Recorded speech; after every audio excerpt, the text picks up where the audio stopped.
করেছো না? বলো বলো না, কি করেছো না বলো। শুনতে চাও? তবে মনকে শক্ত করো ছায়া। শোনো, সেদিন আমি যখন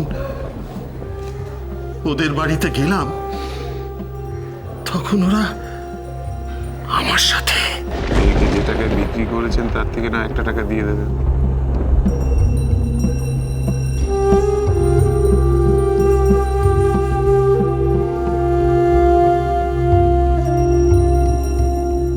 আসল কথাটা বলুন না। আজকে আপনার প্রথম কিস্তির টাকাটা পাওয়ার কথা।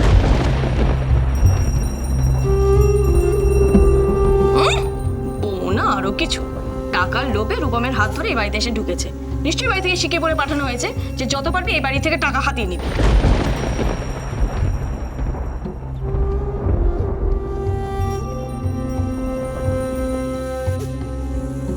চর্দি, তুমি বাবাকে কিছু বলো না। বাবার কোনো দোষ নেই। আমি জোর করে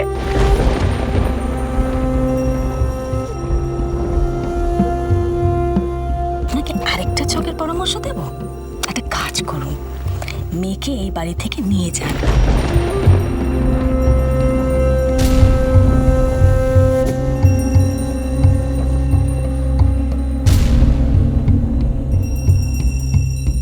তোমাকে আমার মাথার টিপি বাবা, তুমি এখান থেকে চলে যাও। এখান থেকে চলে যাও তুমি বাবা, চলে যাও।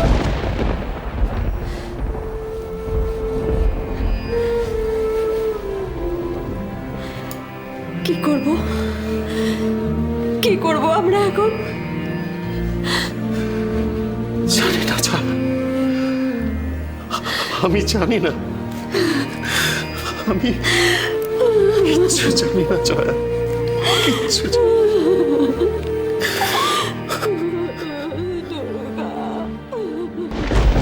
কি হয়ে গেল বলতো?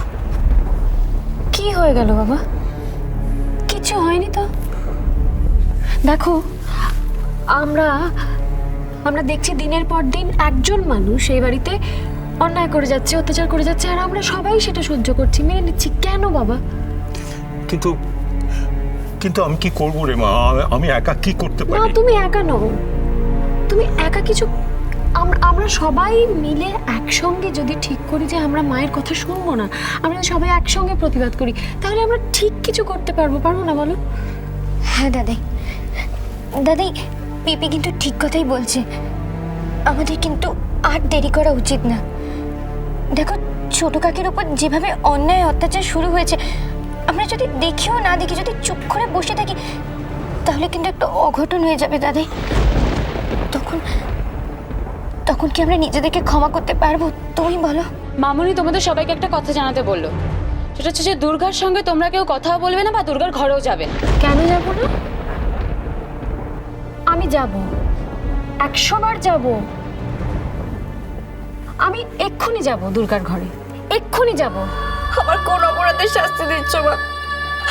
আমার কি অপরাধ হয়েছে মা, বলো। কি অপরাধ করেছি আমি? আমি তো কখনো কোনো রকম ভাবে তোমার অবাধ্য হইনি। আমি যদি ভুল করেও থাকি, তুমি আমাকে ধরিয়ে দাও মা। কিন্তু আজ আমি এত অপবাদের বোঝা মাথায় নিয়ে তোমায় জিজ্ঞেস করছি, আমার কি অন্যায় মা? আমি কি অন্যায় করেছি? আজ সবাই আমাকে চোর বললো, তুমি তাও চুপ করে রইলে, কিচ্ছু বললে না মা। তুমি কি আর আমাকে ভালোবাসো না? তুমি কি চিরকালের জন্য আমার কাছ থেকে মুখ ফিরিয়ে নিলে মা? তুমি ছাড়া আমার এখানে যে আর কেউ নেই মা। আমি বড় একা। আমি যে চোর নই সেটা তোমার থেকে বেশি আর কে জানে মা। তাহলে তুমি কেন চুপ করে আছো মা? বলো না, বলো না মা। আর কেঁদো না দুর্গা মা, এবার একটু শক্ত হও। কি করে শক্ত হবো কানাই কাকা? মা যে আমাকে ছেড়ে যাচ্ছেন। দুর্গা মেয়ে, তা কি কখনো হয়?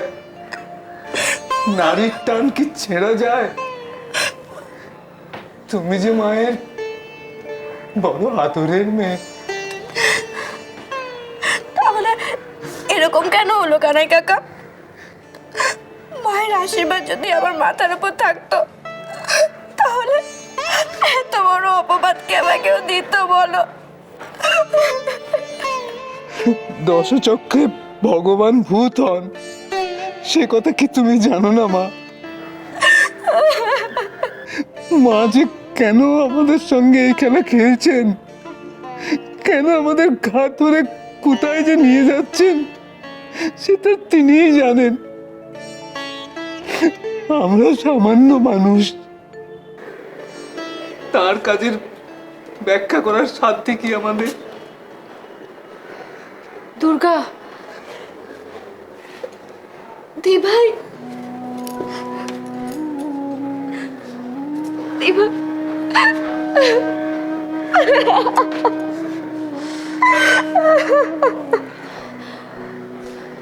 আমি তোর কাছে ক্ষমা চাইতে এসেছি দুর্গা।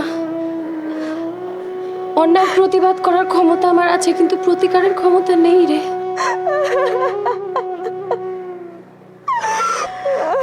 আর কাঁদিস না, আর কাঁদিস না তুই। আর কত কাঁদবি বল? এই বাড়িতে থাকতে গেলে তোর চোখের জল শুকিয়ে যাবে। কাঁদিস না, শক্ত হ।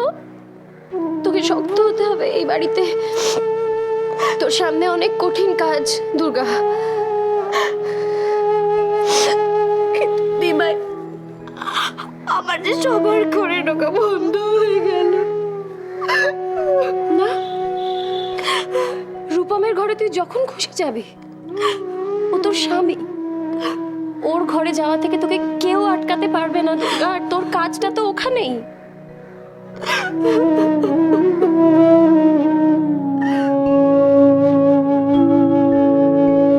সেম সেম সেম সেম বাঘের ঘরে খোকের বাসা, ওই রকম একটা ডেঞ্জারাস এলিমেন্ট এই বাড়িতে লুকিয়েছিল। আমি ভাবতেই পারছি না।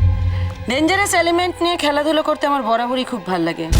আপনি তো সেটা খুব ভালো করেই জানেন মিসেস দত্ত। তাই বলে স্টিলিং, চুরি, বদমাইশি করতে হলে কোনো রেসপেক্টেবল বদমাইশি করুক। একটা গায়ের বোকাশোকা মেয়ে, এত বোধ তার কাছ থেকে কি করে আশা করলেন আপনি? আর তাছাড়া কোনটা রেসপেক্টেবল কোনটা নয় সে বোধ কজনের থাকে? হ্যাঁ ঠিক, আপনারও কি আছে নাকি সবসময়? আপনি কি ইনসাল্ট করছেন নাকি? একেবারেই নয়। আমি ভাবছি অন্য কথা। একটা গায়ের ক্যাবলা আনস্মার্ট বোকাশোকা মেয়ে, সে আমার ঘরে ঢুকলো, চাবি নিল, আলমারি খুলে হাটটাকে চুরি করলো। কেন এত সাহস সে পেল কোথা থেকে? এবারের বউ হয়ে যদি সে টিকে থাকতেই চায়, তাহলে সামান্য একটা হার চুরি করে নিজের ভবিষ্যৎ তো সে মাটি করতে চাইবে না। মিসেস রায়চৌধুরী, আপনি এই ব্যাপারটা নিয়ে বড্ড বেশি থিঙ্ক করছেন। যত চিন্তা করছি তত কার্যকারণগুলো আমার কাছে ধীরে ধীরে পরিষ্কার হয়ে যাচ্ছে। মিসেস রায়চৌধুরী, আমি একটা জিনিস কিছুতেই গেস করতে পারছি না। নেকলেসটা তো দুর্গার ঘরে পাওয়া গেল তো এরপরে ওকে এ বাড়িতে স্টে করতে দিচ্ছেন কেন? শোল্ডারে ধাক্কা দিয়ে বার করে দেবেন না? আমাকে অনেক দিক ভেবেচিন্তে কাজ করতে হয়। আপনার মতো শুধু একটা দিক দেখলে আমার চলে না। এটা কি একটু ইনজাস্টিস হচ্ছে না মিসেস রায়চৌধুরী? আর ঝুমুরের সঙ্গে রূপমের বিয়ে দেবেন বলে আপনি আমাদের এখানে রেখে দিয়েছেন এরকম একটা গোল্ডেন চান্স, সেটা পেয়েও আপনি কেন সেটা ইউটিলাইজ করছেন না? আমি তো বুঝতে পারছি না। মামুনি, তুমি বারণ করা সত্ত্বেও পিপিও চোর তার ঘরে ঢুকেছে।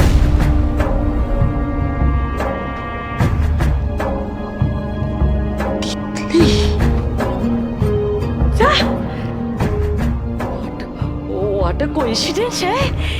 কি সারপ্রাইজিং ব্যাপার!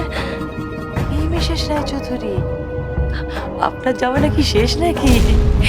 কেউ তো আপনার অর্ডার লিসেন করছে না, মানে পাত্তাই দিচ্ছে না।